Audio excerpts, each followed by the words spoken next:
नमिता झा, आप देख रहे हैं मॉर्निंग प्राइम टाइम, आपका पसंदीदा शो। 9 बज गए। आपको बता दें, देश और दुनिया की तमाम अहम खबरें लेकर हम हाजिर हैं एक बार फिर से। अगले 1 घंटे तक बने रहे हमारे साथ, आपको मिलेगी हर जरूरी खबर। लेकिन खबरों का सिलसिला शुरू करने से पहले नजर डालते हैं बुलेटिन की कुछ झलकियों पर। ओमिक्रॉन के बढ़ते केस से मंडराया कोरोना की तीसरी लहर का खतरा। क्या कहते हैं एक्सपर्ट, दिखाएंगे थोड़ी देर में। जिन्होंने ओमिक्रॉन पर पाई जीत, आज तक पर मिली है ओमिक्रॉन सर्वाइवर से। मेरठ के जिस वाहन चोर माफिया का पीएम ने किया था जिक्र, उस पर पुलिस की बड़ी कार्रवाई। सुबह 9:30 बजे 100 शहर 100 खबर।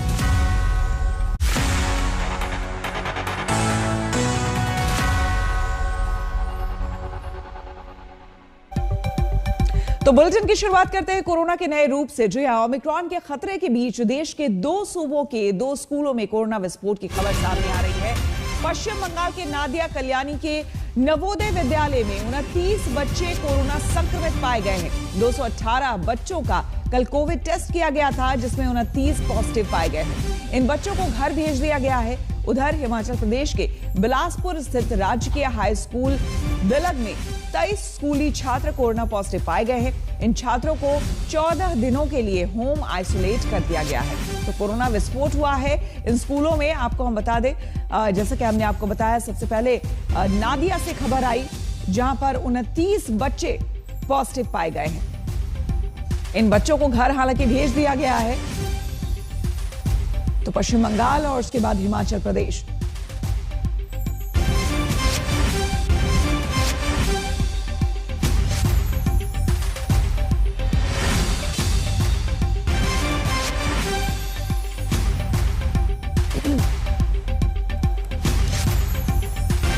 तो 2 तस्वीरें आपको हम दिखा रहे हैं। पहली तस्वीर में आपको हम बता दें,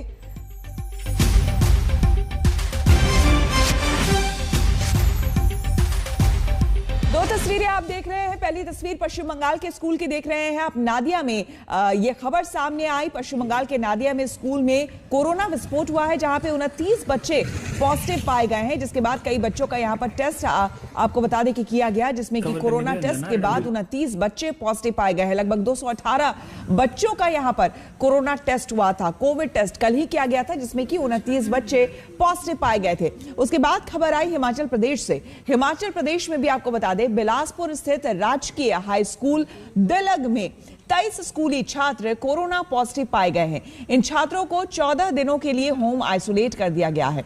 आपको बता दें कि लगातार जब से कोरोना की खबर सामने आ रही थी, हालांकि रफ्तार मध्यम पड़ने के बाद से कई जगहों पे, कई राज्यों में स्कूल खोलने की बात शुरू हुई। और अब जैसे जैसे स्कूल खुल रहे हैं, कोरोना विस्फोट की खबरें भी सामने आ रही है।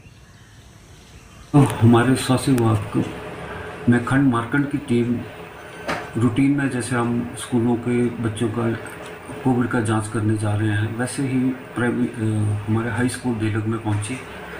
तो वहां पे उन्होंने बच्चों की जांच की और उसके उपरांत उन्होंने 23 बच्चों में कोविड पॉजिटिव पाया गया। 6वीं से लेकर 10वीं तक क्लास के बच्चे हैं।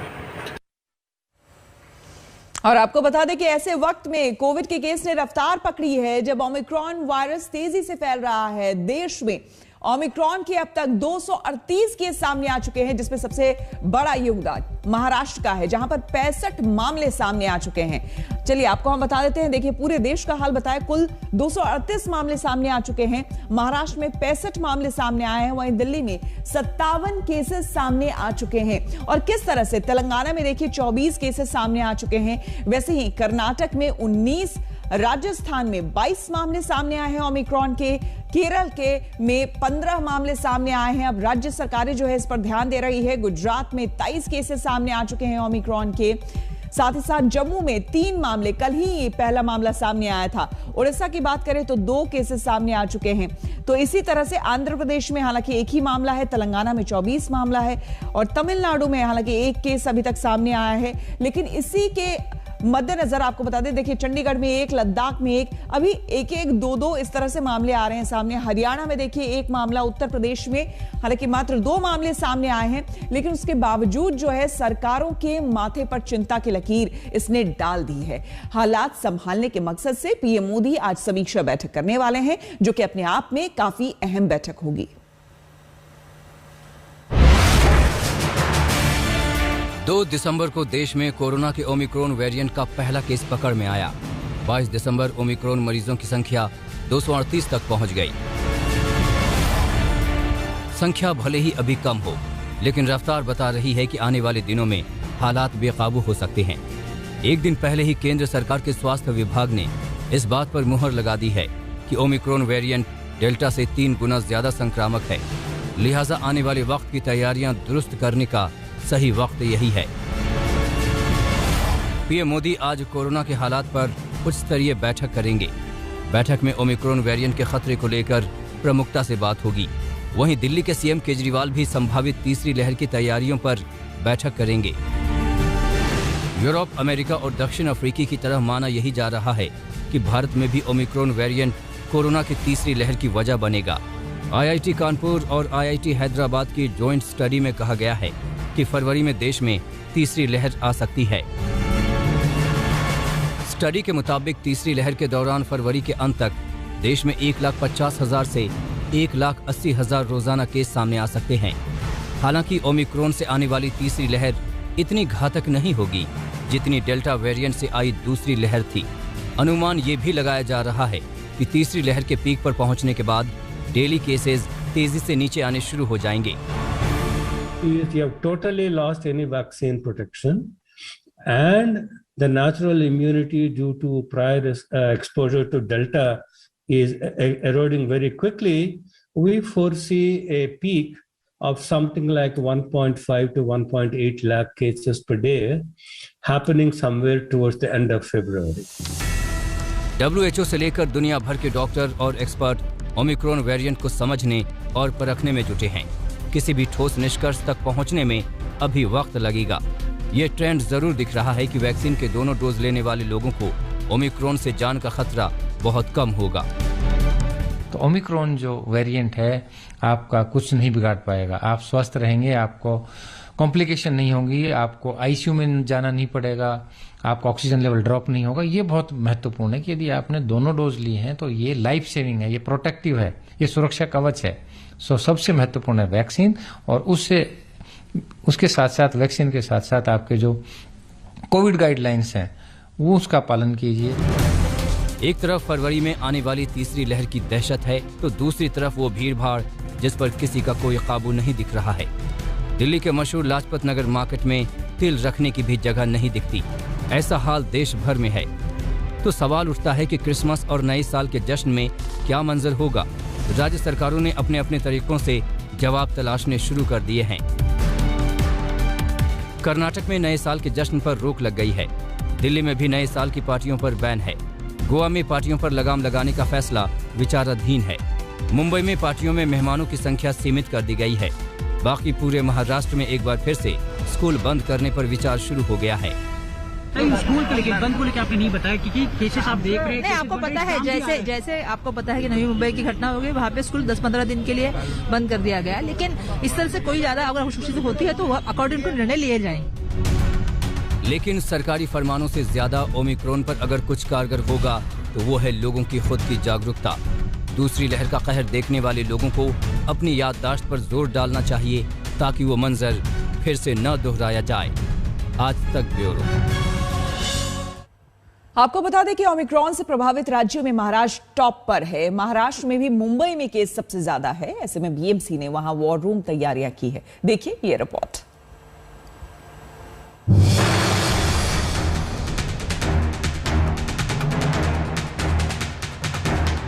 मुंबई में कोविड के खिलाफ एक और जंग छिड़ गई है।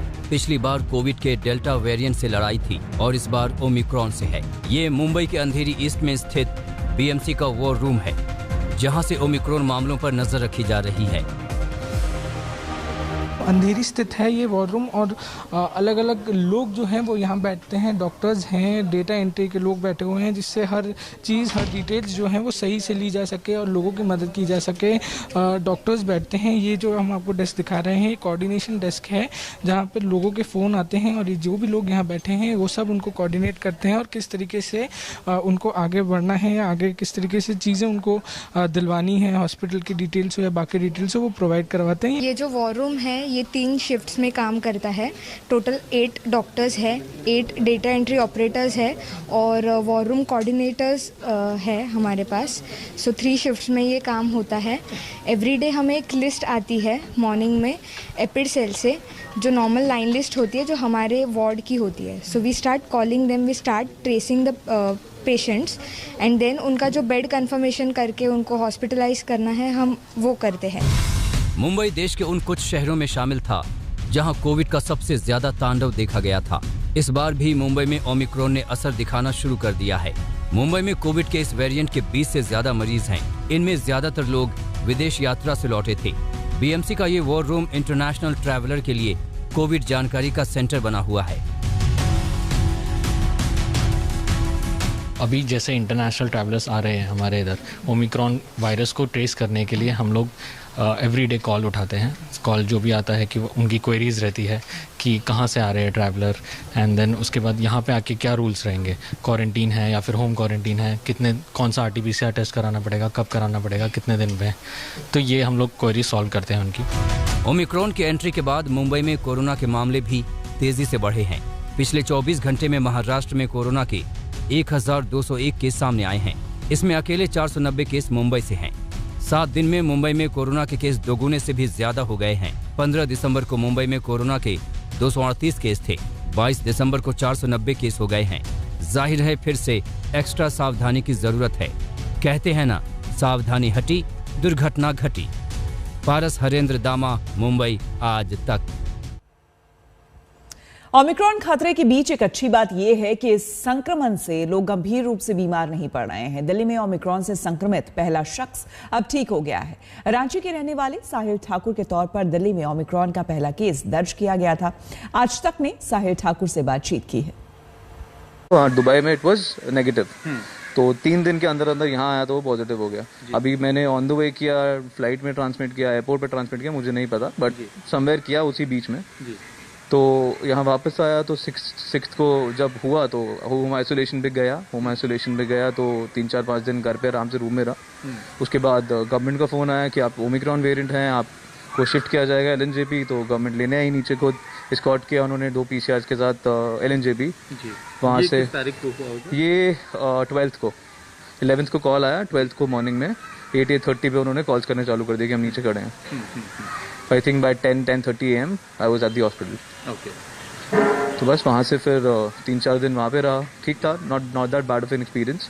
थोड़ा सा मेंटली चैलेंजिंग था। मैंने पहले भी यही सेम चीज़ बोली थी, because of since all the sick people are there with you and you don't feel sick, I was lucky enough कि मेरे को कोई इफेक्ट नहीं हुआ। मुझे छू के चला गया शायद, बिकॉज मेरा जो वायरस काउंट होता है वो भी बहुत ज़्यादा नहीं था जब मेरा टेस्ट आया था। इट वाज आई थिंक 26-27, तो विच इज़ मॉडरेट। आपने वैक्सीनेशन ले रखा था, क्योंकि ये बहुत बड़ा फैक्टर सामने आ रहा है। डबल वैक्सीनेटेड हूँ सर मैं। आई टुक माई सेकेंड वैक्सीनेशन 9 जून को, कोवैक्सीन।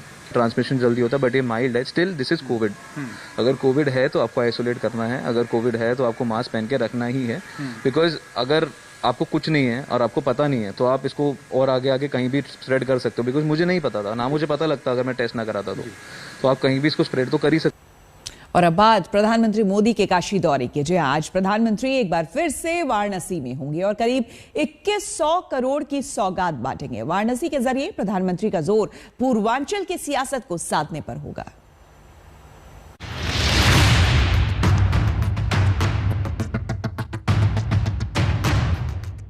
उसी धमक और उसी चमक के साथ पीएम मोदी एक बार फिर उत्तर प्रदेश की धरती को नमन करने को तैयार है। इस बार दिल्ली से निकलकर उनकी मंजिल होगी अपना संसदीय क्षेत्र वाराणसी।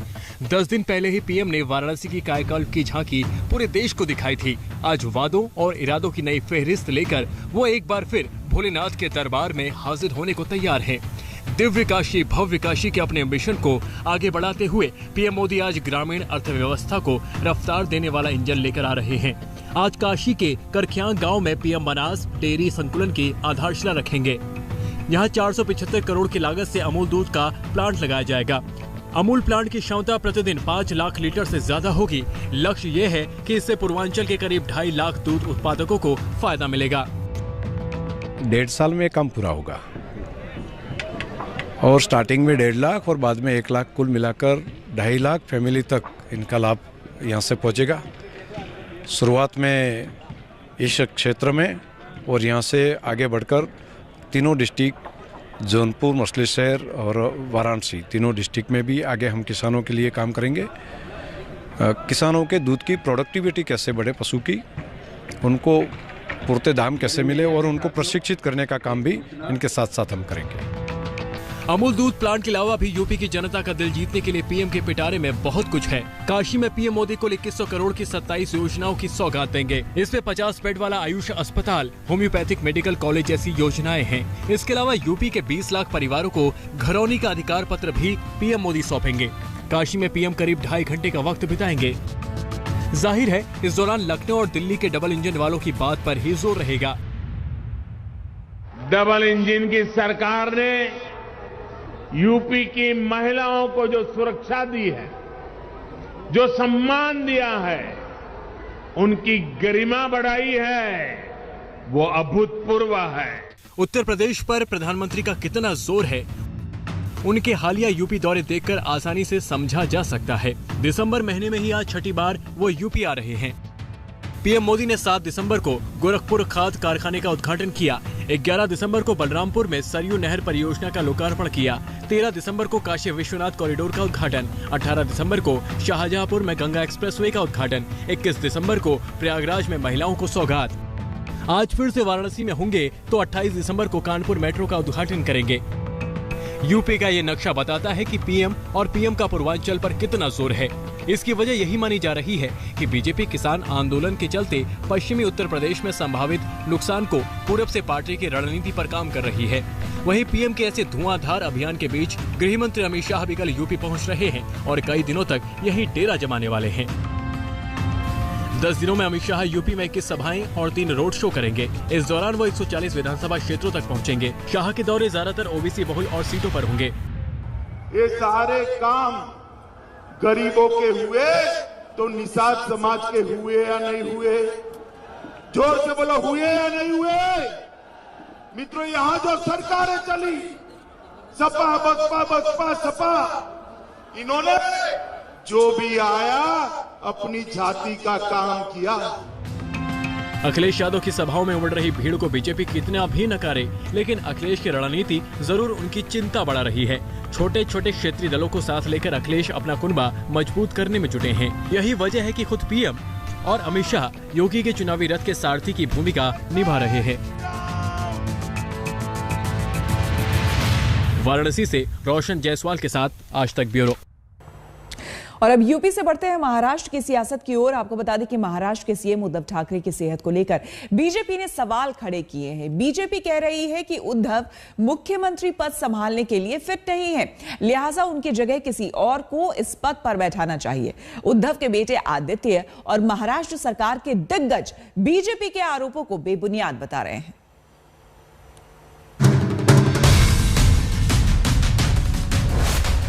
क्या उद्धव ठाकरे की सेहत खराब है?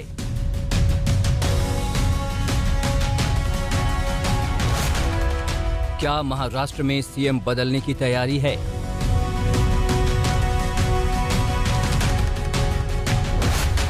क्या आदित्य ठाकरे महाराष्ट्र की कुर्सी संभालेंगे?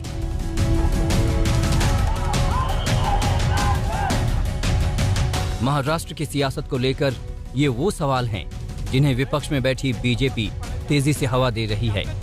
बुधवार को महाराष्ट्र विधानसभा के शीतकालीन सत्र की शुरुआत हुई, लेकिन मुख्यमंत्री उद्धव ठाकरे सदन में नहीं पहुंचे। कानाफूसी का दौर पहले से चल रहा था। सत्र के पहले दिन सीएम की गैर हाजिरी पर सवालों का शोर तेज हो गया, तो कैबिनेट मंत्री और उद्धव के बेटे आदित्य ठाकरे को खुद सामने आकर सफाई देनी पड़ी। सीएम साहेब एकदम बरे आहेत. सकाळी पण फोन, काल पण कॅबिनेट झाली. त्यांना जेव्हा योग्य वाटेल तेव्हा ते येतील, कारण आता पण उपमुख्यमंत्री म्हणून सांगितलं की जेव्हा सीएम साहेब येतील तेव्हा आपल्या सर्वांना कळेल. दरअसल उद्धव ठाकरे 10 नवंबर से सार्वजनिक तौर पर दिखाई नहीं दिए हैं। 10 नवंबर को ही वो सर्वाइकल स्पॉन्डिलाइटिस की सर्जरी के लिए अस्पताल में भर्ती हुए थे। 2 दिसंबर को उद्धव ठाकरे डिस्चार्ज हुए। उद्धव की सेहत के चलते विधानसभा का शीतकालीन सत्र नागपुर की जगह मुंबई में बुलाया गया, लेकिन शीत सत्र के पहले दिन उद्धव कार्यवाही में शामिल नहीं हुए। ऐसा है कि वो बीमार है, थोड़ी बीमारी थोड़ी चिंताजनक है, तो उन्होंने ये जिद नहीं रखनी चाहिए तबीयत को ठेस पहुंचाकर कि मैं जाऊं, सिर्फ उन्होंने किसी को चार्ज देना चाहिए। सदन में कौन है? तो सदन में यदि उनको राष्ट्रवादी और राष्ट्रीय कांग्रेस पर भरोसा नहीं है, और स्वाभाविक भी है, उनकी परंपरा ऐसी है, उनके पार्टी में किसी पर भरोसा नहीं है, तो अपने बड़े लड़के को दे चार्ज, आदित्य ठाकरे को। तो नहीं दे रहे तो आदित्य पर भी विश्वास नहीं है क्या? तो इस प्रकार से तबीयत के साथ उन्होंने एक दूसरे से छेड़छाड़ नहीं करनी चाहिए, और तबीयत अच्छी नहीं है तो उन्होंने आराम करना चाहिए, सिर्फ किसी को चार्ज देना चाहिए। महाराष्ट्र बीजेपी के नेता उद्धव की सेहत के बहाने सरकार की स्थिरता पर सवाल खड़े कर रहे हैं। गठबंधन के तीनों दलों के आपसी टकराव की खबरों के बीच हाल ही में मुंबई दौरे पर अमित शाह ने भी ये कहकर तंज कसा था कि उद्धव ठाकरे गायब हैं। लेकिन डिप्टी सीएम अजित पवार समेत अगाड़ी सरकार के सारे दिग्गज नेता यही कह रहे हैं कि सरकार में सब ठीक ठाक है और उद्धव ही उनके मुख्यमंत्री हैं। मुंबई से कमलेश सुतार के साथ आज तक ब्यूरो। और अब एक और बड़ी खबर उत्तर प्रदेश के मेरठ से आपको बता दें, प्रधानमंत्री नरेंद्र मोदी ने पिछले दिनों मेरठ के सोतेगंज इलाके में वाहन चोर गैंग पर योगी सरकार के एक्शन का जिक्र किया था। चोरी का वाहन काटने वाले इसी गैंग के एक बड़े गैंगस्टर की करीब 3 करोड़ की संपत्ति कल पुलिस ने सील की है।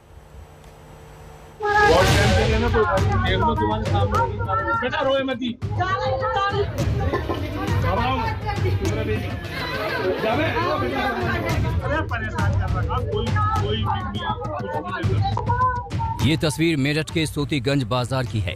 कुख्यात वाहन चोर गैंग के बड़े सरगना इरफान उर्फ राहुल काला की 4 मंजिला इमारत को पुलिस सील कर रही है। क्षेत्र के सभी निवासी ध्यान दें। इरफान उर्फ राहुल काला जो संगठित रूप से वाहन चोरी एवं वाहन कटान जैसे गंभीर अपराध कारित करता था, इसके ऊपर 10 से भी ज्यादा मुकदमे विभिन्न थानों में पंजीकृत थे।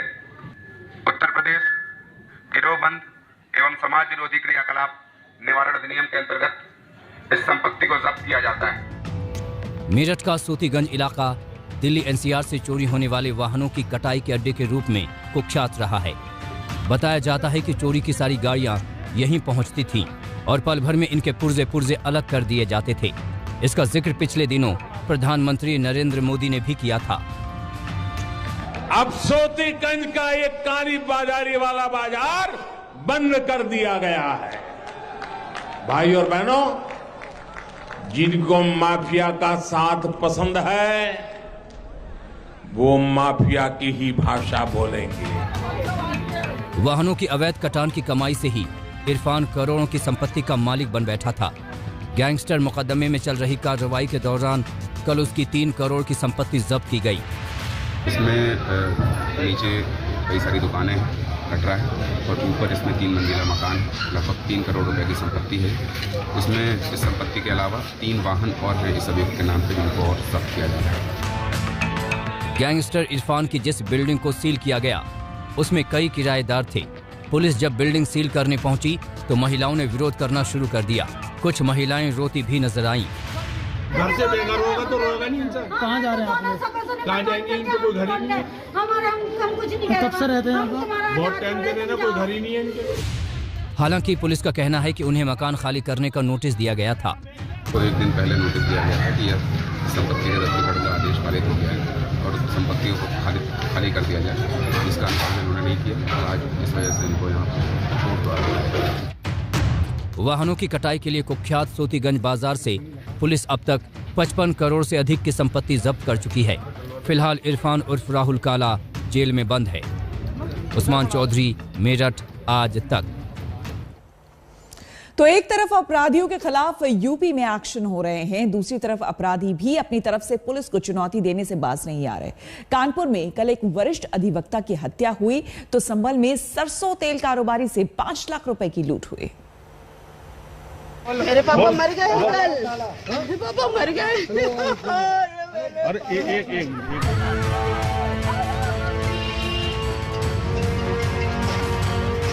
जब जोर शोर से ये दावा किया जा रहा था कि यूपी में अपराधियों के दिन लद गए, लेकिन कानपुर के नवाबगंज इलाके में एक वरिष्ठ वकील की उन्हीं के घर के बाहर हत्या कर गुंडों ने सनसनी फैला दी। बताया जाता है कि अपराधी पहले से घात लगाकर बैठे थे। शाम के करीब 7:30 बजे वकील राजाराम वर्मा के बेटे के आने पर जैसे ही दरवाजा खोला, कातिल ने गोलियां दाग दी। भाई आया था, गेट खोला है, गेट खोला है, पापा ने गेट खोला है। अब कोई यहाँ खड़ा हो या क्या हो, उसने तुरंत गोली मारी। सब कुछ इतनी जल्दी हुआ कि कोई हमलावर का चेहरा नहीं देख पाया, लेकिन मृतक अधिवक्ता की बेटी का कहना है कि पिता का शहर के बड़े बिल्डर से विवाद चल रहा था। वो मेरी जमीन है सिटी में, उसको वो लेना चाहते थे और वो फ्री में लेना चाहते हैं बस, और कोई नहीं। पापा ने बहुत साल पहले से, उन्होंने केस चल रहे हैं, पापा ने बहुत साल से अपनी जमीन देना नहीं चाह रहे थे और वो जबरदस्ती लेना चाह रहे थे। कानपुर में 5 दिन के अंदर वकील की ये दूसरी हत्या है।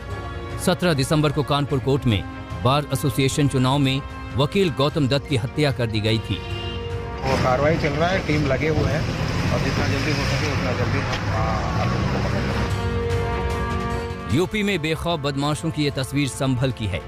देखिए किस तरह 3 गुंडे तमंचे के बल पर सरसों तेल कारोबारी को लूट रहे हैं। टेबल पर पड़ी नोटों की गड्डियां उठा ली गई हैं। ड्रॉवर में पड़े नोट भी ले लिए गए। कारोबारी के मुताबिक गुंडे 5 लाख लूट ले गए। ये वारदात संभल जिले के थाना क्षेत्र चंदौसी के फडुयाई बाजार की है। 2 लोग बाहर थे जो जैसे दिखाया है उस पर, और 3 लोग अंदर घुस गए और पूरा कैश जितना भी है ले गए। अपराधी फरार हैं। फिलहाल पुलिस के हाथ में अपराधियों की ये सीसीटीवी तस्वीर है। प्रथम दृष्टया जो अभी तक एक सीसीटीवी फुटेज मिली है, उसके आधार पर हम लोग जांच कर रहे हैं। जो मोबाइल और बाकी जो पैसा गया है उसको ट्रेस कराने की कोशिश की जा रही है। जो अभी जानकारी हुई है उससे ये लग रहा है पहली दृष्टया कि ये किसी जानने वाले का भी काम हो सकता है। हम लोग उस एंगल पे भी काम कर रहे हैं। जो यहाँ के ऐसे एक्टिव गैंग हैं उनकी वो छाना जा रहा है। यूपी में योगी सरकार के आने के बाद से अपराधियों पर ताबड़तोड़ कार्रवाई हुई है। कई इनामी बदमाश मारे जा चुके हैं, कई सलाखों में हैं। लेकिन इस तरह की वारदात कर अपराधी पुलिस को चुनौती देने से बाज नहीं आते। कानपुर से रोशन जायसवाल और संभल से अनूप कुमार के साथ आज तक ब्यूरो।